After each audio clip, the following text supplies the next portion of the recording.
During the industrial era, this Gilded Age, there was a movement called the Great Migration. This is when African Americans moved from the South either to the West to buy land or, more importantly for us, to urban areas, especially in the North.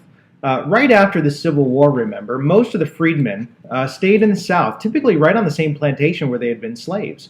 They had fallen into sharecropping agreements, which were difficult for them to get out of. But over time, there are a number of push and pull factors which led to this great migration. A push factor is something bad that's happening in the area where they were, which made them want to leave. These were things like poor cotton yields. The cotton just wasn't growing at the same rate it used to. A couple of reasons for this. Part of this is soil exhaustion. Some of this is from a parasite known as the boll weevil, which would destroy cotton crops. And because of the sharecropping agreements, bad cotton yields meant that there was more debt that they had to run away from. Also, remember, this is the era of the Jim Crow laws in the South, so they were legally discriminated against. This is de jure discrimination. Also, if they tried to step up and gain any rights for themselves, they were often subjected to the KKK and lynchings.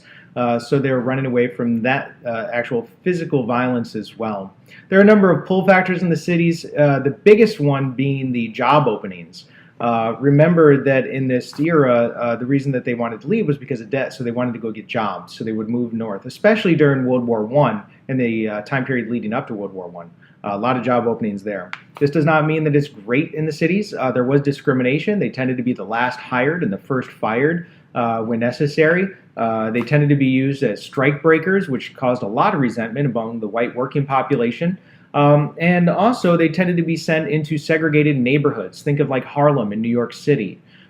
This does, however, later on lead to a cultural renaissance, especially in Harlem in the 1920s, known as Harlem Renaissance.